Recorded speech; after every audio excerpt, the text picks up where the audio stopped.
उमापतिं सुरगुरुं वन्दे जगत्कारणं वन्दे पन्नगभूषणं मृगधरं वन्दे पशूनां पतिं वन्दे सूर्यशशाङ्कवहिनयनं वन्दे मुकुन्दप्रियं वन्दे भक्तजनाश्रयं च वरदं वन्दे शिवं शङ्करम् ॐ मृत्युञ्जयाय रुद्राय नीलकण्ठाय शम्भवे अमृतेशाय शर्वाय महादेवाय ते नमः।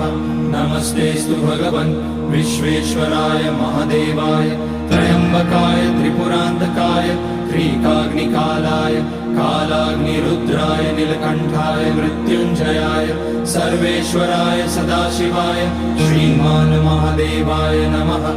ॐ नमः शम्भवाय च मयोभवाय च नमः शङ्कराय च मयस्कराय च